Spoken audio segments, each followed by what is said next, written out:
வணக்கம். இன்றைக்கி நாங்கள் கத்திரிக்காயும் மாங்காயும் போட்டு நல்ல ஒரு மோஜு தான் செய்ய போகிறோம். இந்த விரத காலங்களில் இப்படி ஒரு மோஜு செய்து வச்சிங்கண்டா காணும் எங்களுக்கு வேறு வேறு கறிகள் தேடிக்கொண்டு இருக்க தேவையில்லை. வாங்க நாங்கள் இந்த மோஜு செய்கிற வேலையை தொடங்குவோம். இந்த மோஜுவை செய்கிறதுக்கு நான் கத்திரிக்காயும் மாங்காயும் எடுத்திருக்கிறேன். இதில் 350 கிராம் கத்திரிக்காய் இருக்குது. மாங்காய் 700 கிராம் அளவில் இருக்குது. எங்களோட வசதிக்கு ஏற்ற மாதிரி நாங்கள் கூட்டி குறைச்சி போட்டுக்கொள்ளலாம். 2 மாங்காயும் எடுக்கலாம், இதை விட நிறைய கத்திரிக்காயும் எடுத்துக்கொள்ளலாம். நாங்கள் மாங்காயை முதல்ல தோல் சீவி வெட்டி எடுத்துக்கொள்ளுவோம். இது பெரிய மாங்காய், கையில் வச்சு தோல் சீவுறதே கொஞ்சம் கஷ்டம்தான். நல்ல புளிப்பான மாங்காயாக இருந்தால் கொஞ்சம் அரைவாசியாக போடலாம். இந்த மாங்காயில் புளிப்பு குறைவு, அதால் நான் இந்த முழு மாங்காயும் போட்டுக்கொள்கிறேன். இந்த மோஜுவை நாங்கள் 100க்கு 100% வீட்டில் இருக்கிற பொருட்களை வச்சு மட்டும்தான் செய்ய போகிறோம்.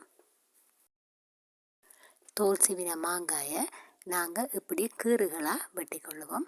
மாங்காய் வெட்டி முடிஞ்சது.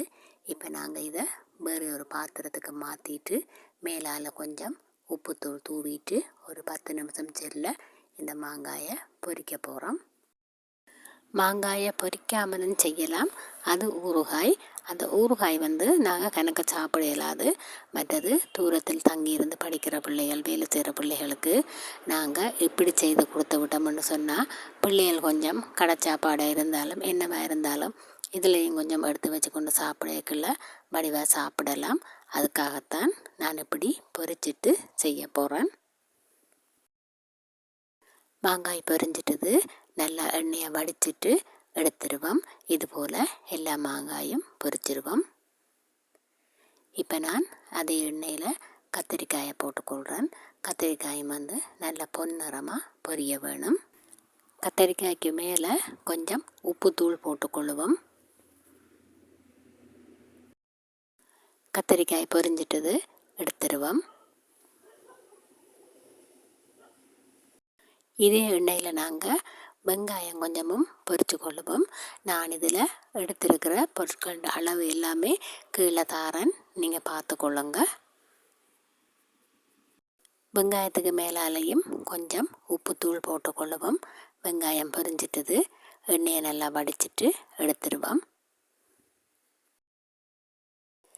இப்போ இதே எண்ணெயில் நாங்கள் உள்ளி கொஞ்சமும் பொரித்து கொள்ளுவோம். இதுக்கும் உப்புத்தூள் தூவி பொரித்து கொள்ளுவோம். இப்போ நாங்கள் ஒரு மிக்ஸி கப்பை எடுத்து அதில் கொஞ்சமாக இஞ்சி போட்டுக்கொள்ளுவோம். அதோட நான் இதில் கொஞ்சம் தக்காளி பழம் வெட்டி வச்சுருக்கிறேன். அதை நரம்புகளை எல்லாம் எடுத்துட்டு தான் வெட்டி இருக்கிறேன், அதையும் போட்டுக்கொள்ளுவோம். அதோட பொரித்த உள்ளியில் கொஞ்சமும் இதில் சேர்த்துக்கொள்ளுவோம். பொரித்த மாங்காய் கொஞ்சமும் இதில் போட்டுக்கொள்ளுவோம். எல்லாத்தையும் போட்டு இதை இப்படியே நாங்கள் நல்ல ஒரு பேஸ்ட்டாக அரைச்சி கொள்ளுவோம். அரைச்சி கொண்டு வந்துட்டேன். இது இப்படியே இருக்கட்டும். சட்டி அடுப்பில் வச்சுருக்கிறேன். அடுப்பில் வச்சுட்டு நான் பொரிச்சிட்டு மிஞ்சின எண்ணெயை மட்டும்தான் இதில் விட்டுருக்கிறேன். இதில் 2 தேக்கரண்டி அளவுக்கு கடுகு போட்டுக்கொள்ளுவோம். கடுகு வெடித்ததுக்கு பிறகு நாங்கள் 4-5 செத்தல் மிளகாயை கிள்ளி போட்டுக்கொள்வோம். எங்களுக்கு கொஞ்சம் கூடவாக வேணுமெண்டா நாங்கள் கொஞ்சம் கூட சேர்த்துக்கொள்ளலாம். இதோடு நாங்கள் இப்போ கருவேப்பிலை சேர்த்துக்கொள்ளுவோம். கருவேப்பிலை பொரிஞ்சதுக்கு பிறகு நாங்கள் அரைச்சி வச்சுருக்கிற தக்காளி விழுதை இதில் சேர்த்துக்கொள்ளுவோம். இந்த தக்காளி பழ விழுது இந்த எண்ணெயிலேயே நல்லா அவியட்டும். இப்போ தான் நீங்கள் என்னுடைய வீடியோ புதுசாக பார்க்குறீங்கன்னு சொன்னால் தயவுசெய்து சேனலை சப்ஸ்கிரைப் செய்து சப்போர்ட் பண்ணுங்கள். அப்படியே பெல் பட்டனை கிளிக் பண்ணி நோட்டிஃபிகேஷன் ஆன் பண்ணிக்கொள்ளுங்க. இப்போ நாங்கள் இதில் உப்பு சேர்த்துக்கொள்ளுவோம். நான் இதில் 2 தேக்கரண்டி உப்புத்தூள் சேர்த்துக்கொள்கிறேன். இந்த கலவை கொஞ்சம் கொதித்ததுக்கு பிறகு நாங்கள் மற்ற பொருட்களை சேர்த்துக்கொள்ளுவோம். நான் இதில் இடித்த தனி மிளகாய் போட்டுக்கொள்கிறேன். நான் இதில் ஒரு 3 மேசைக்கரண்டி அளவுக்கு இடித்த மிளகாய் போட்டுக்கொள்கிறேன். அதோட ஒரு 3 மேசைக்கரண்டி அளவுக்கு தனி மிளகாய் தூளும் போட்டுக்கொள்கிறேன். நாங்கள் இதுக்கு எங்களோட கறிகளுக்கு போடுற மிளகாய் தூளும் போட்டுக்கொள்ளலாம். ஆனால் அந்த தூள் போட்டோம்னு சொன்னால் நாங்கள் உடனே சாப்பிட்டு முடிக்க வேணும்.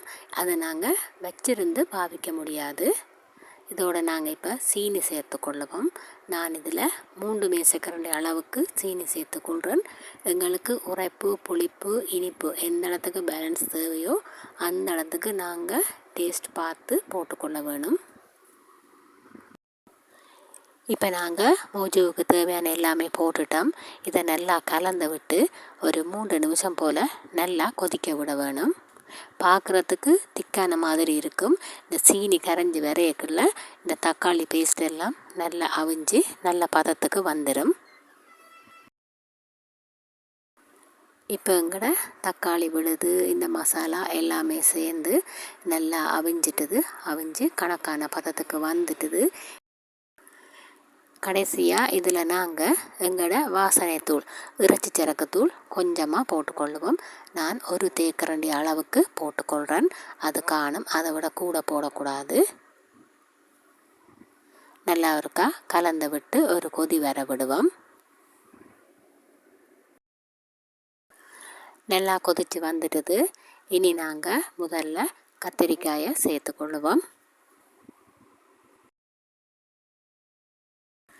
ரெண்டாவதாக உள்ளியை சேர்த்துக்கொள்ளுவோம். பொரித்து வச்சிருந்த வெங்காயத்தையும் இதுக்கு மேலால் போட்டுக்கொள்ளுவோம்.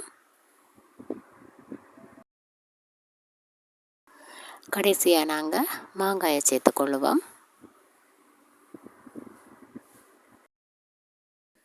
பொரித்து வச்சிருந்த எல்லாத்தையுமே சேர்த்துட்டோம்.